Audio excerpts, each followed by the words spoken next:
Welcome to You Can Cook Anything with Bob and JP. I'm JP. I'm happy to be making this video after a long hiatus. I thought I would start out making videos on this channel again with one of my favorite things to consume, coffee.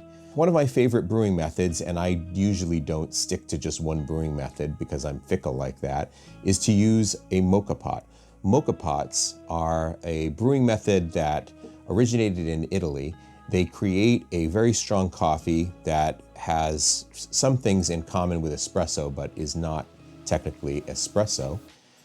And they're known to be finicky devices. Recently, I've heard of some tips on the internet that I think are helping me brew somewhat better Moka Pot coffee.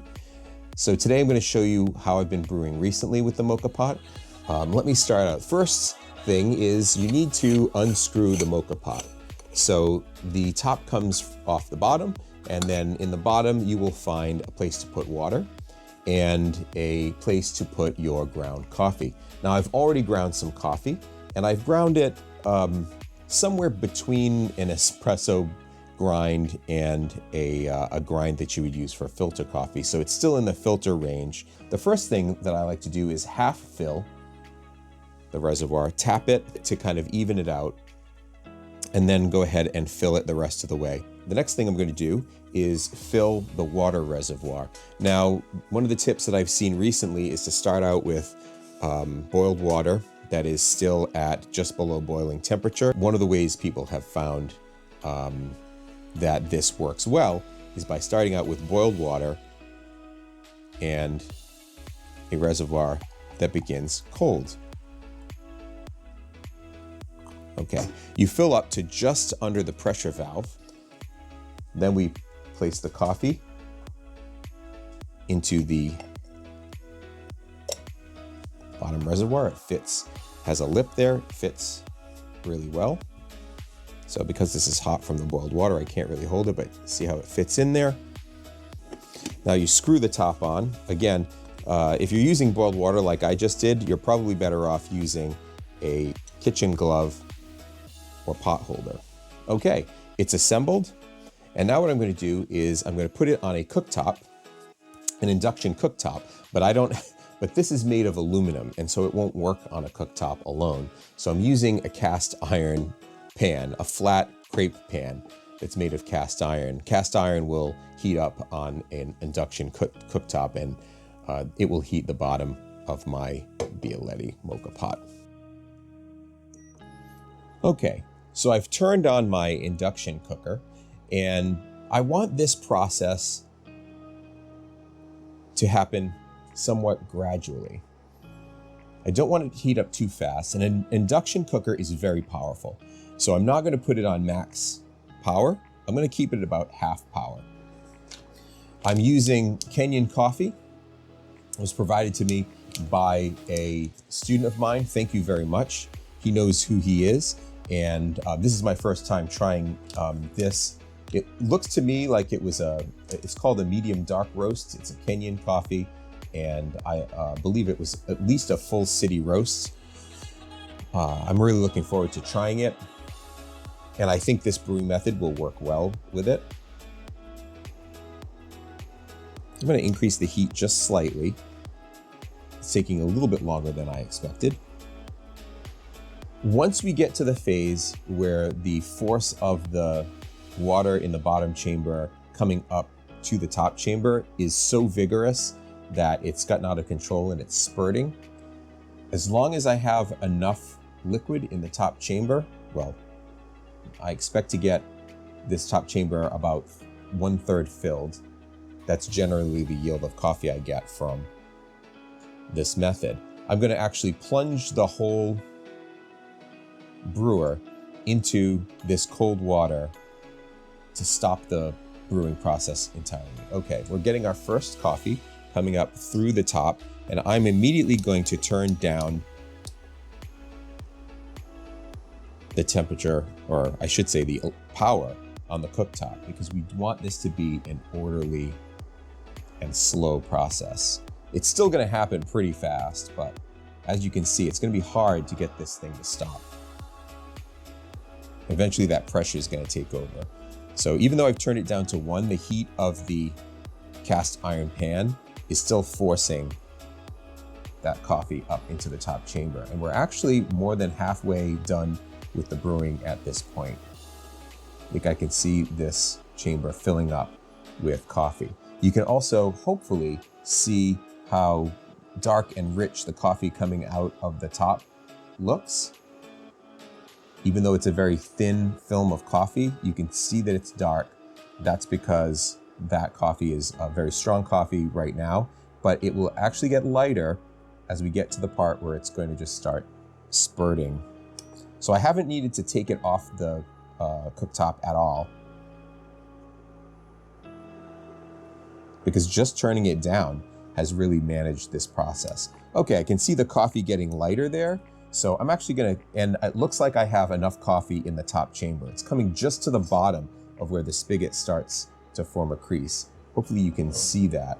This is why I'm stopping it. That's the amount of coffee that I expect to get usually. Now I'm just gonna put it in this water. That cools off the bottom chamber and completely stops the brewing process. You can see coffee's not coming out of here anymore. Okay, so this brewer is still quite hot on the bottom, but it's not hot enough to produce coffee from the top.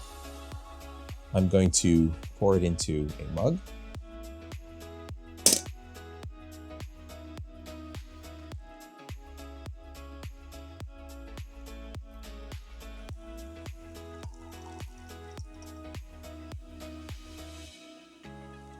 Okay, so this is a good deal of very strong coffee in this mug right here.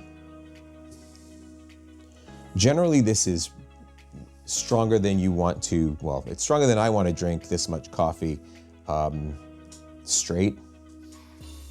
I'm gonna just take a little spoon full of it and taste it.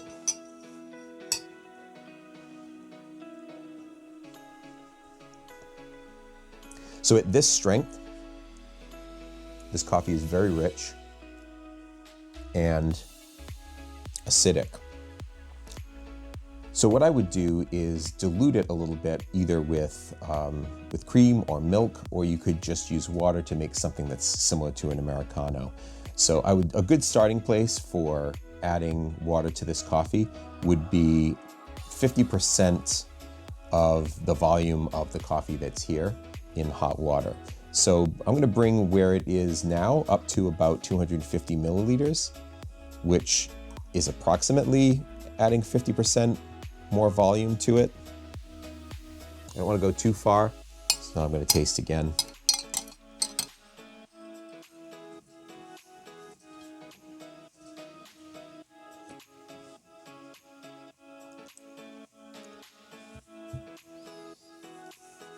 So that's pretty good. There's still quite a bit of brightness to it, which is acidity, which means to me that it would really benefit from some milk. I really like putting milk in my coffee.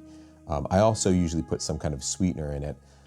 Drinking it black, it is very strong, still very strong. I can say for sure that by using this method, I absolutely have reduced some of the really harsh flavors that I often get when I use the Moka Pot by just putting it on the stove and letting it run until all the water comes up through to the as coffee to the top chamber, which to me says it's definitely worth using a different method than maybe what I would consider the default, at least the default of what I was using before I started using this method.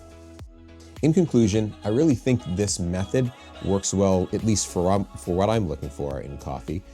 It allowed me to control the rate of flow of coffee into the top chamber of the Moka Pot.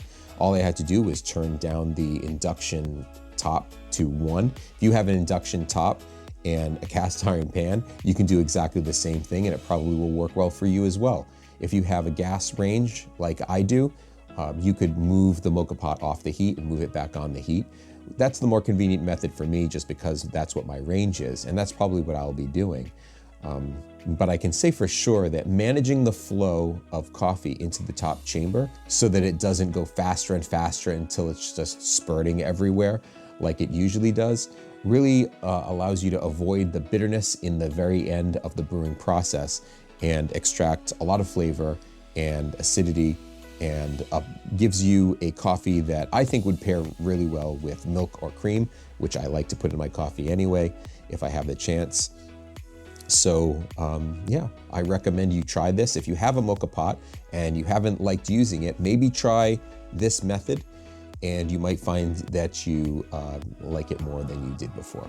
It's worth a shot. Thanks for watching my video. Remember what Bob and I always say, you can cook anything. See you next time.